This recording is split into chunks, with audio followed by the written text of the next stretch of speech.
Guys, ఈరోజు మనం algebra గురించి నేర్చుకుందాం. ఆల్జీబ్రా అనేది చాలా ఇంపార్టెంట్ కాన్సెప్ట్. అంటే మ్యాథ్స్లో ఇంపార్టెంట్, రియల్ లైఫ్లో కూడా ఇంపార్టెంట్. రియల్ లైఫ్లో ఎందుకు ఇంపార్టెంట్ అంటే మీకు కొన్ని ఎగ్జాంపుల్స్ ఇస్తాను, మీకు అర్థమయ్యేలాగా. ఇప్పుడు ఫర్ ఎగ్జాంపుల్, మీరు థియేటర్ వెళ్ళారు, టికెట్స్ కొన్నారు. ఒక టికెట్ వచ్చేసి 150 రూపీస్ అనుకోండి. అలానే 10 టికెట్స్ ఎంత? ఒక టికెట్ 150 అయితే 10 టికెట్స్ ఎంత? 10 టికెట్స్ అనేది ఎక్స్ వాల్యూ కదా. ఇక్కడ ఎక్స్ ఈక్వల్ టు 10, అంతే కదా. ఇక్కడ మనకి ఆన్సర్ వచ్చేస్తుంది 1500 అని. అలానే ఇంకా సింప్లిఫైగా చెప్పాలి అంటే, ఇప్పుడు మీరు 10 టికెట్స్ కొనుక్కున్నారు. 10 టికెట్స్, ఒక్కొక్క టికెట్ 150. అలానే పాప్కార్న్ కూడా కొనుక్కున్నారు. పాప్కార్న్ ఎన్ని పాప్కార్న్స్ కొన్నారో తెలియదు, కానీ మీ ఎంతమంది ఉన్నారు? 10. కానీ టోటల్ ప్రైస్ వచ్చేసి 2000 అయింది. మీ అందరికీ 2000 అయితే అయింది. మీరు 10 మెంబర్స్ థియేటర్కి వెళ్ళారు. పాప్కార్న్ కూడా 10 బకెట్స్ అయితే తీసుకున్నారు, each one. And total price వచ్చేసి 2000 అయింది. ఇక్కడ అన్నోన్ ఏంటి? ఎక్స్, అవునా? ఇప్పుడు ఏం చేస్తాము? ఇప్పుడు 10x ఈక్వల్ టు 2000 మైనస్ 1500 అంటే ఎంత వస్తుంది? 500. ఇప్పుడు 10x ఈక్వల్ టు 500 అంటే ఒక్కొక్క పాప్కార్న్ 50 రూపీస్ పడినట్టు. ఒక పాప్కార్న్ ఎంత పడింది? 50 రూపీస్. ఇలాంటి నేను ఏదో సరదా చెప్పాను, కానీ ఇలాంటి రియల్ టైం ప్రాబ్లమ్స్ అనేవి మనం చాలానే చూడొచ్చు. ఫర్ ఎగ్జాంపుల్, ఆల్జీబ్రా అనేది రియల్ లైఫ్కి చాలా చాలా ఇంపార్టెంట్, ఇది గుర్తుపెట్టుకోండి. నెక్స్ట్, ఇప్పుడు ఆల్జీబ్రాలో బేసిక్స్ చూద్దాం. ఫస్ట్ బేసిక్ ఏముంటుంది? ఎక్స్ అనుకోండి. ఎక్స్ అనేదాన్ని వేరియబుల్ అని అంటాం, ఓకేనా? ఎక్స్ అనేది వేరియబుల్. నెక్స్ట్ 2x అనుకోండి. ఇప్పుడు 2x ఉంది. 2x అంటే ఎక్స్ అనేది వేరియబుల్. 2x అనేది ఎక్స్ యొక్క coefficient. Coefficient of X. 2 is coefficient of X, గుర్తుపెట్టుకోండి. ఎక్స్ పక్కన అంటే ఎక్స్ లెఫ్ట్ సైడ్ ఏమంటే అది కోఎఫిషియంట్ ఆఫ్ ఎక్స్, ఓకేనా? నెక్స్ట్ ఇప్పుడు x+2 అంటాం. x+2 అంటే 2 అనేది కాన్స్టాంట్ అని అంటాం. ఎక్స్ అనేది వేరియబుల్. ఇవన్నీ బేసిక్స్ అనమాట. ఇది కొన్ని టర్మ్స్. ఈ టర్మ్స్ గురించి మీరు తెలుసుకోవాల్సిన అవసరం ఉంది, ఖచ్చితంగా ఉంది. నెక్స్ట్ టర్మ్స్ అంటే ఏంటి చూద్దాం. టర్మ్స్ అంటే ఏంటంటే, ఫర్ ఎగ్జాంపుల్ x+2 ఉంది. ఇది x అనేది ఒక సైన్ అంటే ఒక సైన్ కదా.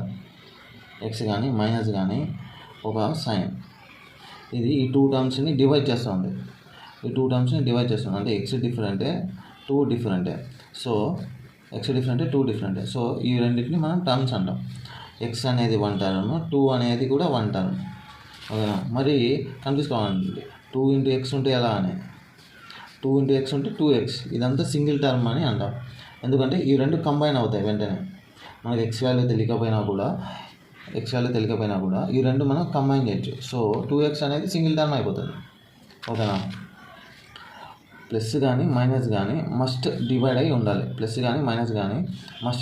ఉన్నప్పుడు దీన్ని ఏవైతే రైట్ సైడ్ లెఫ్ట్ సైడ్ ఉంటాయో అవి రెండింటిని మనం టర్మ్స్ అంటాం, ఓకేనా? ప్లస్ కానీ మైనస్ కానీ ఒక నెంబర్కి ఒక వేరియబుల్కి మధ్యలో ఉన్నప్పుడు, లేదా ఒక వేరియబుల్కి మధ్యలో ఉన్నప్పుడు ఈ రెండింటిని మనం టర్మ్స్ అని అంటాం.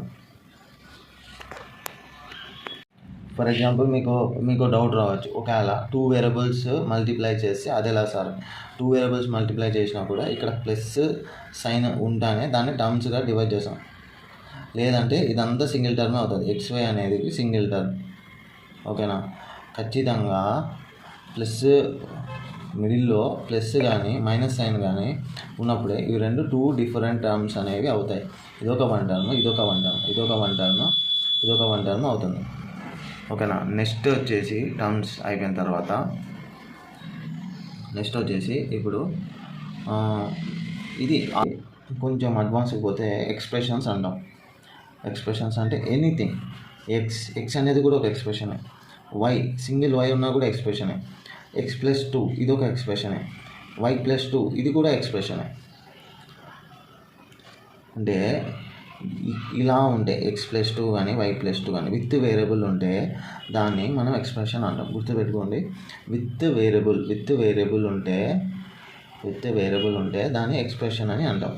నెక్స్ట్ ఈక్వేషన్ అంటే మస్ట్ ఏం ఉండాలి, ఈక్వల్ టు సైన్ ఉండాలి. ఫర్ ఎగ్జాంపుల్ x+2 = 0 అనే ఉండొచ్చు, లేదంటే x = 0, ఇది కూడా ఈక్వేషన్. కానీ 2 = 0 అనేది ఈక్వేషన్ కాదు, ఈక్వేషన్ నాట్ అన్ ఈక్వేషన్. ఓకేనా, 2 = 0 అనేది ఈక్వేషన్ కాదు, ఎందుకంటే 2 రెండు కూడా నెంబర్స్ కదా. ఇప్పుడు ఇది ఏం వేరియబుల్ వాల్యూ కూడా కాదు, 2 అనేది వేరియబుల్ కాదు, వేరియబుల్కే మనం వాల్యూస్ అనేవి అసైన్ చేస్తాం. కానీ 2 అనేది వేరియబుల్ కాదు, ఇది జస్ట్ నెంబర్ అంటే కాన్స్టాంట్ ఇక్కడ. ఓకేనా, ఇది ఇంతవరకు బేసిక్స్ ఇవి. నెక్స్ట్ మనం లీనియర్ ఈక్వేషన్ అంటే ఏంటి, క్వాడ్రాటిక్ ఈక్వేషన్ అంటే ఏంటి, పాలినామియల్, బైనామియల్ ఏంటి, ట్రైమాటిక్ ఈక్వేషన్ అంటే ఏంటి, అవన్నీ కూడా మనము నెక్స్ట్ క్లాస్లో చెప్పుకున్నాం. ఇప్పటి నుంచి కంటిన్యూగా వీడియోస్ అయితే అప్లోడ్ చేస్తాను. ఆల్జీబ్రా, అలానే ట్రిగ్నోమెట్రీ, అలానే జామెట్రీ, మెన్సురేషన్ అన్నీ కంప్లీట్గా 10th class first 6th to 10th class syllabus అంతా నేను అప్లోడ్ చేస్తాను.